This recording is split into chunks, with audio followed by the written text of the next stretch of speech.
So this is the next stage of the build. We are now on parts bag D, and this is parts bag D, and this is going to contain all the parts we need to build the dampers. We've got to build 4 of these dampers, and also the drive shafts. So you've got 2 for the front and rear, and then we can get those onto the vehicle, and that's going to be now steps 24, 25 and 26, where we attach the dampers and the drive shafts to our gearboxes and marry everything to the chassis, and effectively that should give us the chassis build all complete. And then we just got to do the wheels and then on to the bodywork. So we're getting close, and it's been a very enjoyable build and a very enjoyable kit to build, and I'm looking forward to getting it painted and revealed. So but slow down, John, got to carry on step by step first of all. I know, but yeah, next stage, bag D. So as you can see in parts bag D, you've got the dampers parts tree, and for all you guys who normally work in 1/10, and which is what I do need to, just look at the size of the dampers. You've got the main shock body, the shock ends, you've got the spring tensioners, and you've got the springs, and the piston itself, and the end caps. That's on one of the trees. Wow, just look at that, guys. Amazing, actually amazing how they got these printed off. And on the other plastic tree for the parts bag D would be for the drive shafts. So you've got the plastic drive shafts. I believe there's a metal drive shaft upgrade. I might look at that. But you've got the main shafts. You've got then the main body of the shafts. You've got the what would appear to be like a universal joint. Yeah, and again, look at the scale.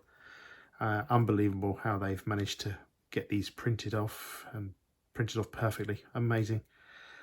So yeah, gonna have some sessions in doing these 2 steps, and I'll probably do 1 on each just to show you, because no point me showing you 4 of the same thing and 2 of the same thing. So yep, let's crack on.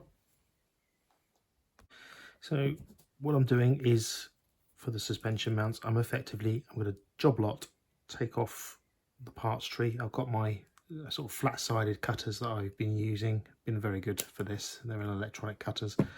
Just snip off the parts tree, and I'm just using a scalpel blade and just carefully, just the little nib that's left, just making sure that that's not going to catch.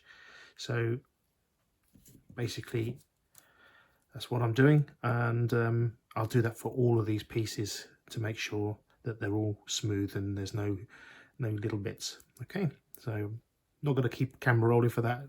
Again, don't need to show you how to do all that. Okay, so I'm going to show you how you build the dampers. So first of all, you need one of the main shock bodies. Orientation is that the hole is at the top. Then you take one of the pistons, and one of the pistons you push down through so that the hole is at the top and the piston comes out the bottom. Once the piston is out the bottom,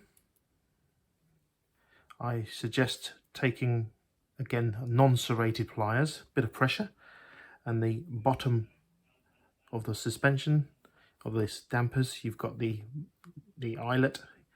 So you grip hold of this and screw on.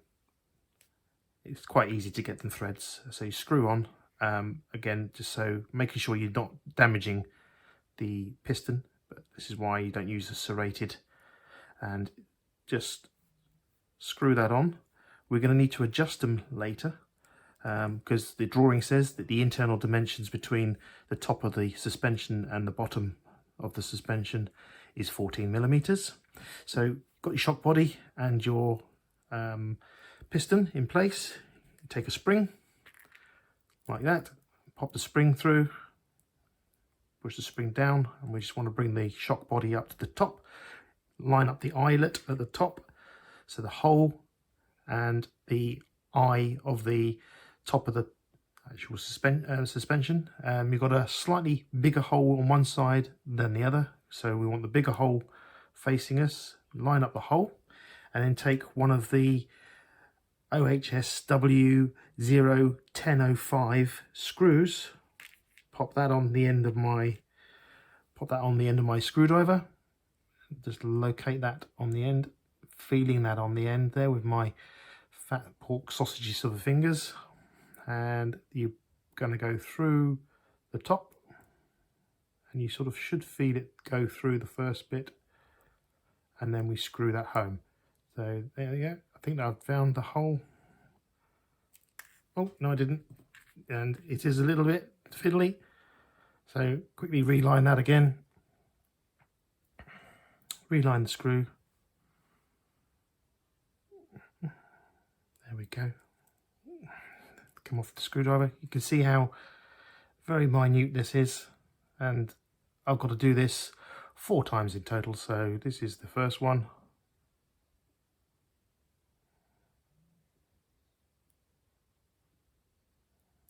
One cent. Just gonna feel that past there. There we go. Now we're through, and screw that past there. Again, just finger nip tight. There we go. And there we go. One suspension. Got to do that 4 times. And then adjust them to 14 millimeters internal dimension between the bottom and the top of the suspension of the damper there. So yep, and then you have got the spacers. So gonna go off camera, do the other 3. Be back in a moment. Okay, so I've now done the dampers. And now got the 14 millimeters between here and the top of the damper, the shoulder, as per the drawing. So I'm going to put 1 pair with the larger of the tensioners, and 1 pair with the slightly smaller of the pre-tensioners. So just pushing those in place, much the same as you would with a 1/10 scale. I'll probably purchase, to see how it runs, but I'll probably purchase some upgrades for this. I know you can get a suspension set upgrade for this. I think it's something like a 230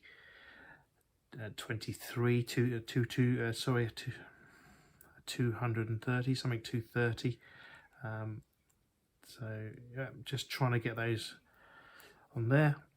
So that's the smaller of the spring tensioners, and there we go, onto the shock body. There we are. So now we have the shocks, 4 shocks onto step 25, which is the drive shafts. So for step 25, we've got the other parts tree from bag D. It's a case of removing the parts from the parts tree, carefully, of course, especially paying attention to these here. You don't want to snip too much off, because it's almost like a universal joint that they're trying to intend to use. I believe this is an upgrade part as well, so I may purchase an upgrade part. I think you can get some metal ones on here, but we'll see how it performs first before we do the upgrades. That could be of a later video. And yes, I'm not going to bore you with removing things from parts trees, and again show you how to build one, because there's actually 2 of them. I'll be back in a moment. So, not going to lie here, from the parts tree you get 5 of these. You only need 4. I'm trying to trim these a little bit, and yeah, one went for a flying lesson across the room. There's no way I'm going to find it, but luckily they do give you 5. So the secret here is not use too much force, but I think this is a very fiddly section, and it's a case of being patient, hooking into the hole one of the side of the lugs, and then once you've got it in place, you spin it round and just using your nail and feeding it across, and the case of being again very patient. It does say don't use too much force, and I'm literally covering it so it doesn't, so another one doesn't go for a spin across the room, because otherwise I'm never going to find it. There we go, and it clicked into place. So you have it, and try and bring it onto the camera there. There we are. So we've now can do the other end. So now we've got one end in, we can do the other end. So it's a case of clicking them together. So yeah, not going to bore you with all the main details, but that's technically how you get these little plighters in. And yeah, be prepared. One will go across the room, and you're probably never going to find it. But on camera, there you go. There it is, clicked in. And the second one's clicked in. There we are. Hopefully the camera got that. So not sure which ones to ose on here. It's talks about being on the parts tree,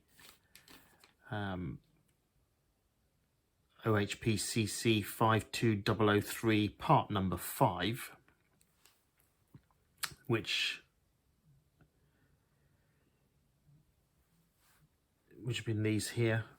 There's two different types. There's one here, if you look carefully, without a shroud, and there's one here with a slight shroud.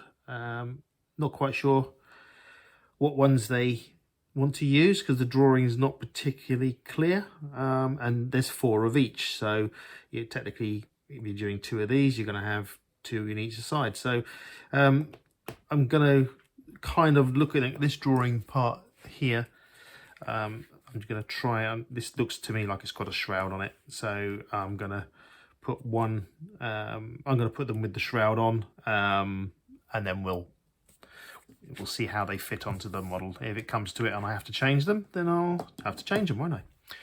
Should be a blast. Well, we'll see. Let's see if I've made the right guess. Alrighty. So I'm not going to bore you with that. It's just basically clicking them together. So just looking back at the manual at the parts tree of OHPCC 52003, it does actually say part number 5. Part number 5 is actually the end that does not have the shroud. So yeah, there's 4 of each, and this is the ones, parts number 5 at each end are the ones without the shroud. So yeah, double check on that. Always look at the drawing. So I shall pop those into place onto the drive shafts. Back in a moment. So update now on step 25, and I'm not gonna lie, that was absolutely difficult, getting the little these little universal joints together. That was really tough. Probably one of the toughest stages of this. It actually is now a case of the joints go together like so, like that. So you now have the 2 universal joints together, and they're now made up. But I can honestly say, ladies and gentlemen, of the build there, I would say that was a very tough part, getting these little plastic parts, and one of these has actually gone across the room, but luckily they give you a spare. So that's step 25. On to the next. So step 26, we're going to need 4 of the OHSW01204 screws, and they are the screws that are going to lock my drive shafts into position. onto the output of the central gearbox, and we're going to now install the front and the rear gearboxes and axles. So that's basically a case of popping things together and putting these screws to the drive shafts. So nice, hopefully a nice step to do. We shall see. Hello, so this is where we are at the moment. We have just finished now steps all the way up to step 20, actually in fact all the way up to steps 30 now.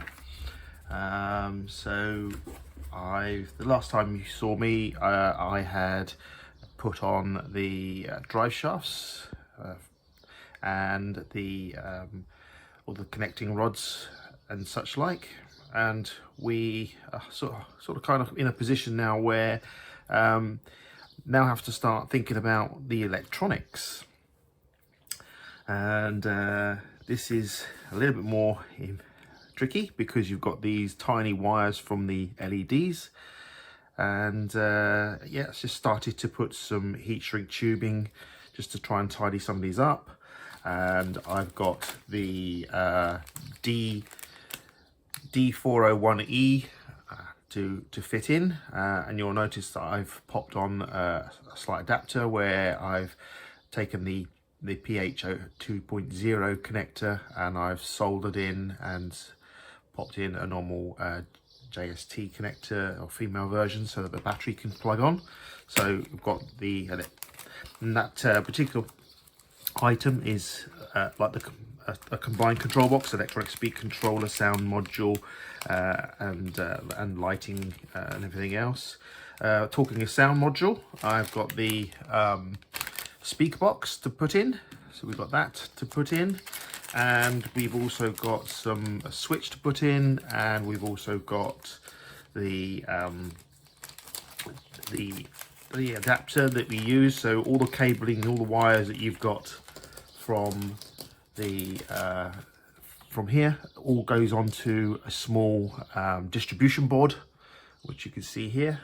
So I've got that to go in. That's the bus cable that goes from the distribution board to your main or combined receiver, etc.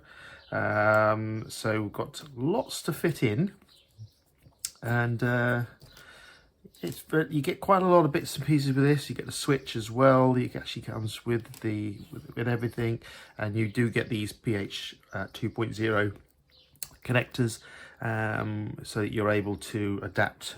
In my case, I've adapted one here so that I can put a battery on, because I didn't buy the Orlandoo Hunter battery directly. I bought a compatible battery, should we say.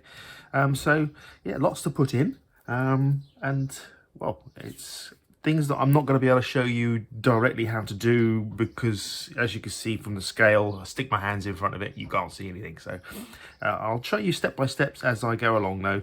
I'll come back and show you where I'm at. But for now, this is where we're at, complete chassis, and it's now electrical works or electronic works.